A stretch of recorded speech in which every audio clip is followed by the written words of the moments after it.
Hi, I'm Rahel Philipose and you are listening to 3 Things, the Indian Express News Show. In this episode, we talk about a nationwide inspection of pharmaceutical companies. We also tell you the story of an unlikely friendship between a sarus crane and a farmer in Uttar Pradesh that met a tragic end. But first we talk about Myanmar. On Tuesday, the Election Commission in Myanmar dissolved Aung San Suu Kyi's National League for Democracy or NLD. Top story this morning, Myanmar's military-controlled election commission has announced that the party of the deposed leader Aung San Suu Kyi will be dissolved for failing to re-register under a tough new military-drafted electoral law. This is despite earlier remarks by the army that it had no plans to do that to the NLD. But earlier this year, Now the NLD has a long history of resisting the military in the country. It's been seen as a pro-democracy party. And the Myanmar military has taken multiple measures to curtail its rising popularity, including jailing its leader Suu Kyi.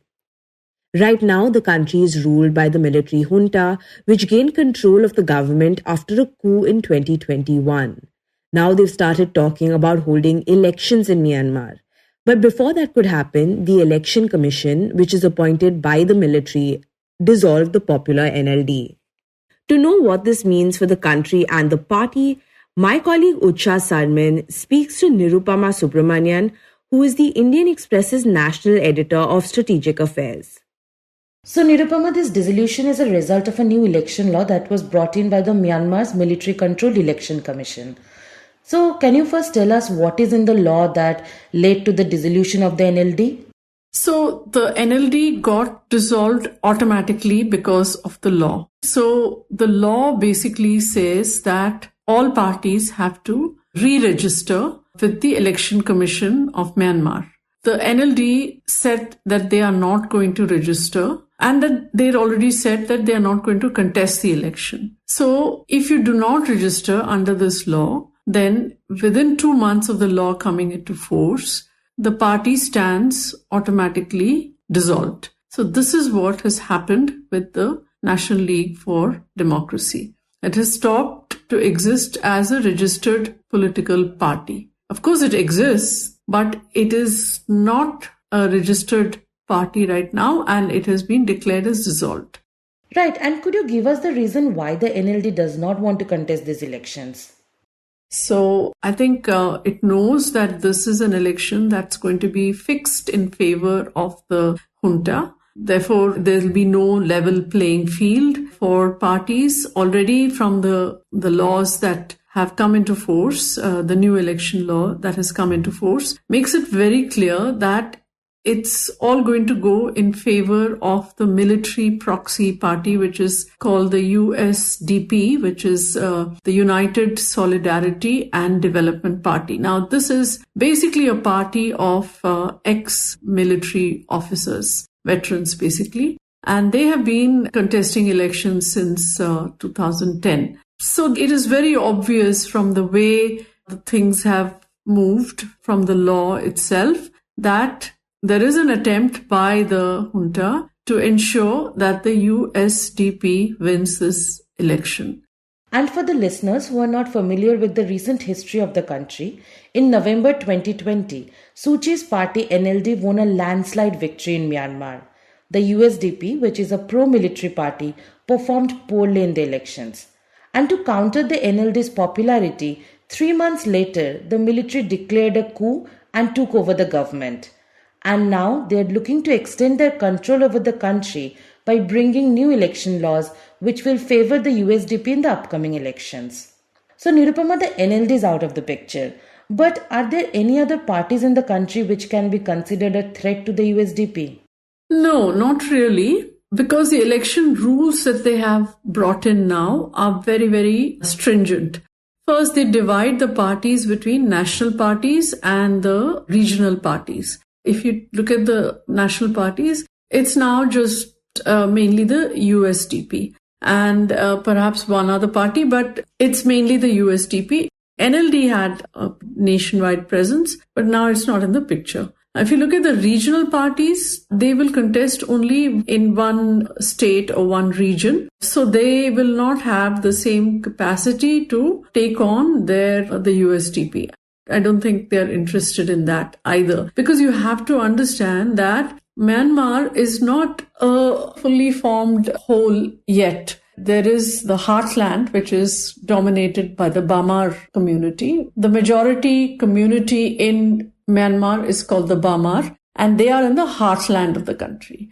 Now, along the entire periphery, if you think of it as a horseshoe, are these other regions and states which are under the control of various ethnic nationalities.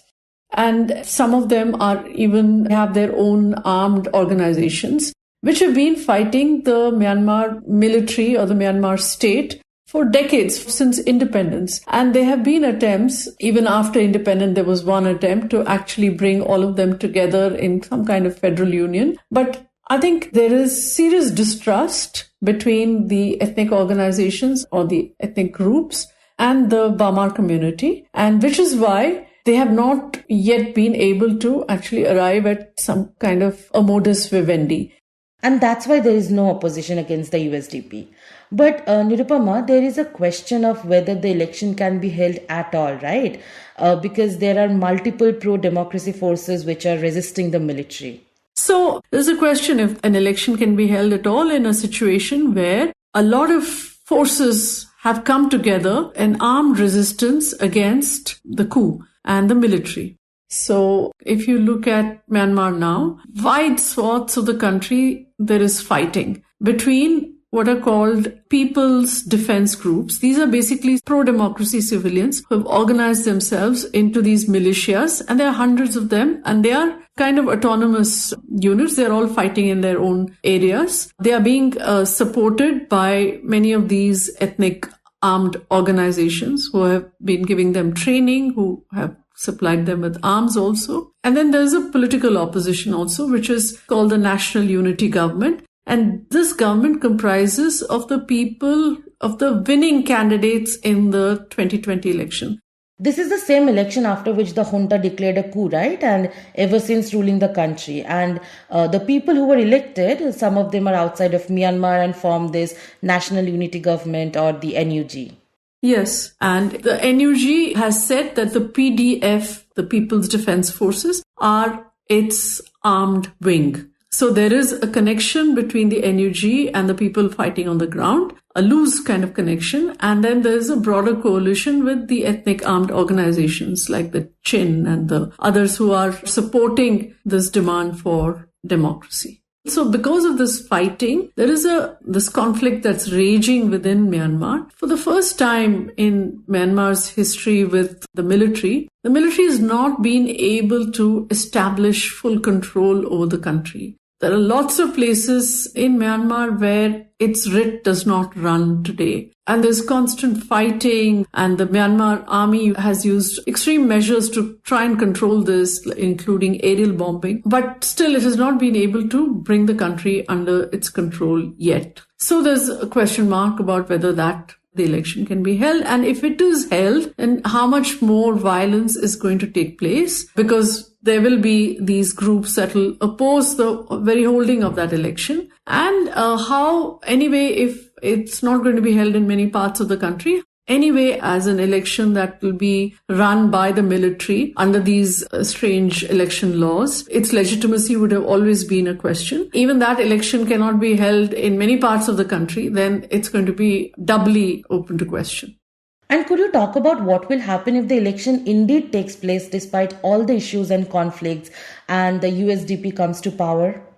So it'll basically enable the military to say that, yes, we now rule this country. Basically, the military will claim legitimacy and say, well, we called an election, nobody wanted to contest, and we have held the election, and now we rule this country legitimately.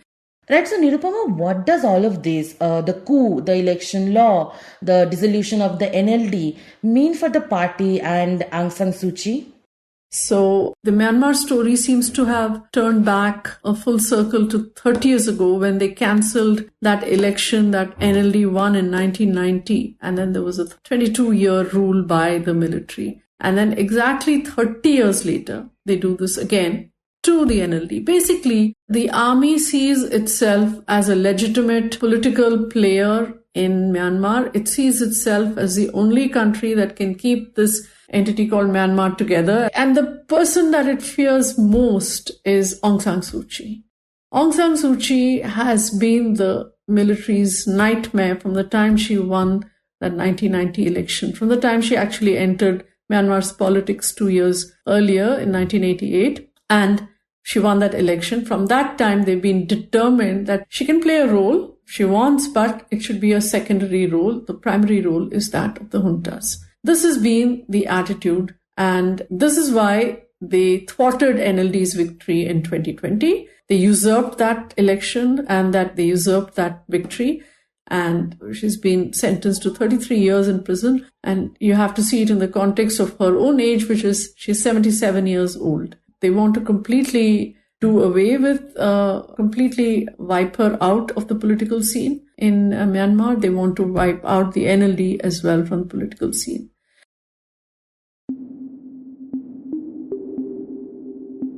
And next we talk about a crackdown on pharmaceutical companies. Earlier this week, a nationwide inspection was conducted by drug regulators in India, after which the licenses of 18 companies were cancelled for manufacturing spurious or substandard drugs.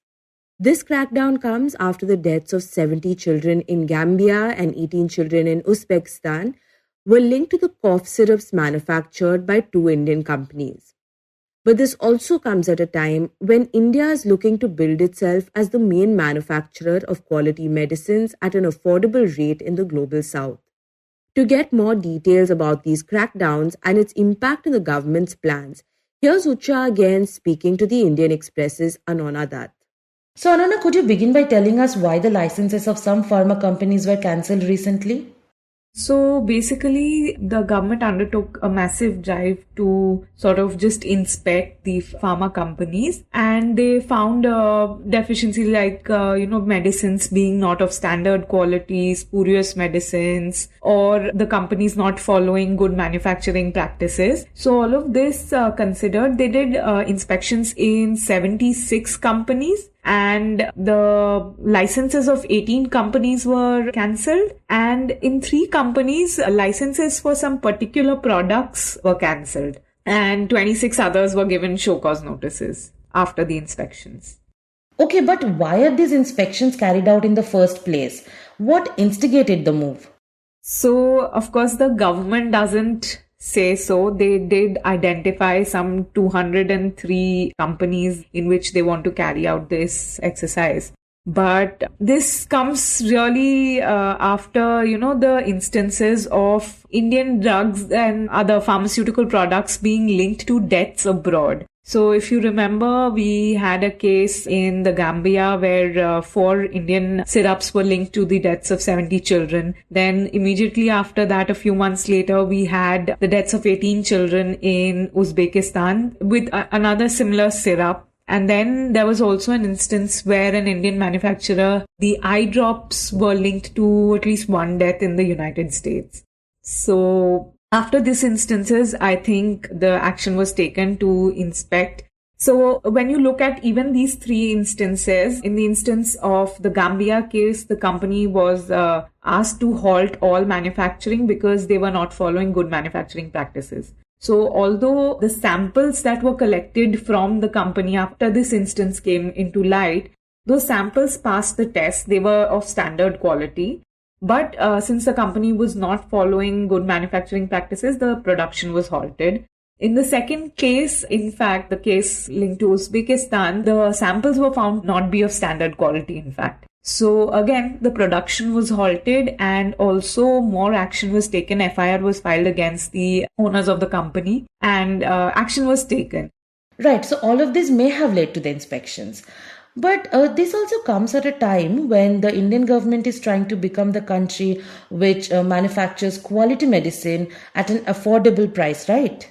So India has been known as the pharmacy of the world, rather the global south at least, by manufacturing a lot of generic medicines. But what we saw during the pandemic was that a lot of our active pharmaceutical ingredients, which is the basic main ingredient that is used in any medicine, a lot of it was being imported from other countries, especially China. And this was a problem. So the government started production-linked incentives, and eventually our own pharmaceutical company started manufacturing a lot of these critical APIs as well.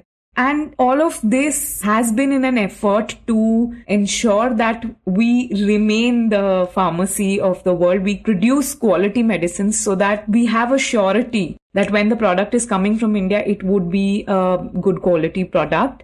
Apart from that, what is also interesting is India is pushing for these manufacturing networks, not only in India, but across Global South, because right now, a lot of the production doesn't happen in the Global South. And what we saw with COVID vaccines was that a few rich countries getting the first shots and then a lot of the countries, waiting in line to get it. So that is one of the priority areas for India in G20. And they're trying to create networks, pushing for networks of manufacturing in Global South countries as well. So in that context, India also held a Jan Aushadhi conference where representatives from other countries were invited to see the government's Jan Aushadhi initiative, which is like a chain of stores which are run by people, but they are given assistance through the government scheme to set up the shop, and they also get the medicines that are bulk procured by the government, so it's cheaper.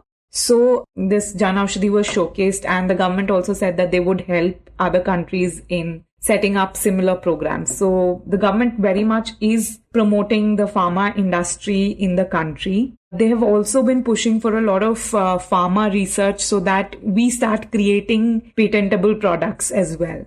So, Anuna, considering all of this, the government plans to become a major player in manufacturing medicine in the Global South. Can you tell us whether these latest inspections and the cancellation of the 18 licenses will have a negative impact on the government plans, or is it actually helpful?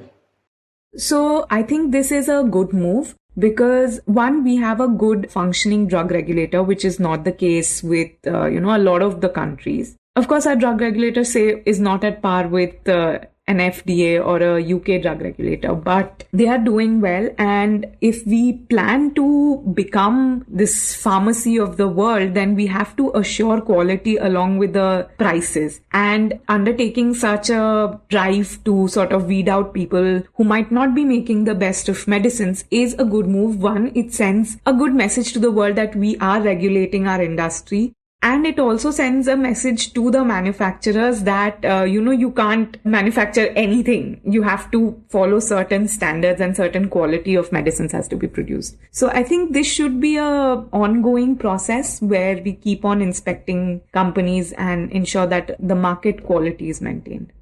Right. And are there any future plans for investigations or drug quality regulation in general?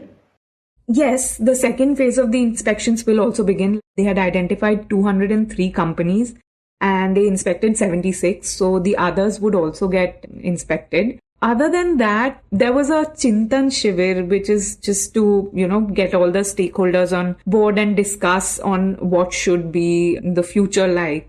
So there was a Chintan Shivir on this particular, drug regulation. And one of the most important things that came out of it was the government planning a uniform IT platform for drug regulators across states. So right now, a lot of the action is not taken by the central authority. It's taken by the state drug controllers. And there is not a uniformity in application of the law. So this kind of platform will create a uniformity, and if you don't follow certain processes and procedures, and if you don't give in certain documentations that are needed, you will not get a license. And also, if one drug regulator conducts, say, an inspection, say something gets inspected in Delhi, they would be bound to put up the inspection report on this platform, which means that all other states would be able to see it. And, if they have the drug or if they have another manufacturing plant of the company, they can actually take action.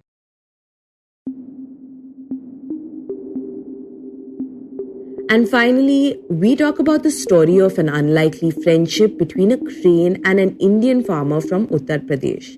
A story that seems almost like out of a children's book, which met a tragic end. In this story, Muhammad Arif, a 35-year-old farmer from UP, rescued an injured sarus crane last year and started caring for it. So Arif says that he took the bird home, then he gave it some local desi medicines, which he calls them. Like he put turmeric and oil on the wound and he tied it with a splint, like a fracture is generally treated. So after a month or so, the bird recovered from the injury and it started walking. That was the Indian Express's Asad Rehman, who covered the story for the paper. He spoke to Arif about how the friendship between him and the bird blossomed. He then kept the bird outside his house in the courtyard, from where it did have access to fly away to the jungle nearby or the wetlands nearby. The bird once went to the forest but ended up coming back in the evening. And then the bird made it a routine. It would go to the forest every morning and come back to Arif's place every evening, and slowly started following Arif everywhere. The farmer even told Asad that the bird would follow him to the farm. और उसके बाद रोज ऐसे इसकी क्रियाकलाप होने लगी. सुबह चला जाता, शाम को वापस आ जाता, सुबह चला जाता, शाम को वापस आ जाता. फिर धीरे धीरे ये जैसे मैं कहीं जाता आसपास पैदल तो पीछे पीछे मेरे जाने लगा. खेत हो जाता तो पीछे पीछे खेत जाने लगा. फिर उसके बाद And that's how their friendship blossomed and the crane almost became like a house pet. Now, for those of you who are unfamiliar with this species, the sarus crane is the tallest flying bird in the world. It stands anywhere between 152 and 156 centimeters tall and has a wingspan of about 240 centimeters. Long story short, it makes for a rather unusual house pet. So it isn't surprising that the blossoming friendship between Arif and this bird started turning some heads. In fact, at one point, Arif and the crane were visited by former UP Chief Minister Akhilesh Yadav. And Asad says that slowly they captured the attention of the international audience as well. So a couple of months ago, videos on all the social media websites, YouTube, Instagram, and Twitter, and other places started doing the rounds, showing this big, huge bird flying next to Arif when he is riding his motorcycle.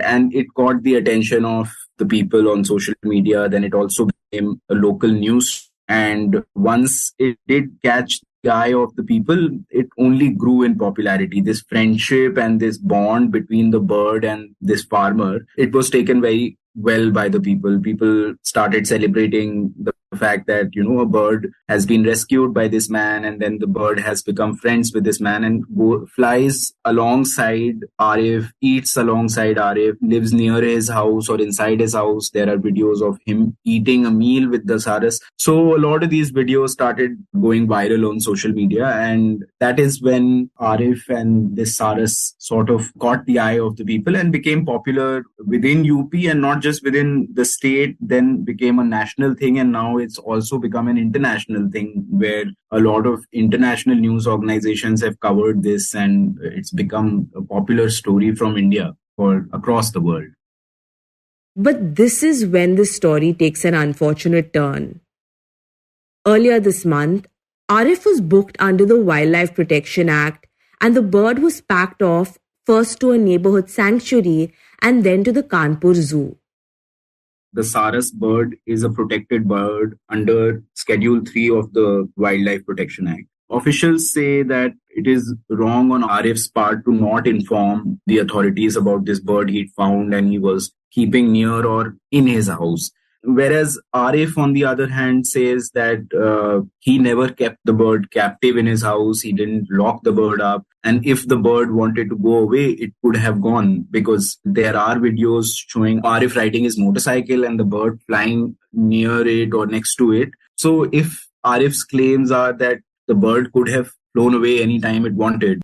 हम कभी इसको कैद करके या बांध के या कहीं बंद करके ऐसा कभी हमने इसको रखा नहीं. अगर बांध के कैद करके रखे होते जिस दिन हम इसको खोलते उस दिन हो जाता जैसे लोग तोता पाले रहते हैं. But it chose to stay back, Arif says, because of the care that Arif took of the bird, and the bird started showing affection towards Arif in some ways.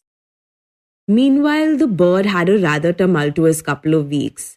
After the case was registered against Arif, it was taken to the Samaspur Bird Sanctuary in Raebareli. But soon after arriving at the sanctuary, it disappeared.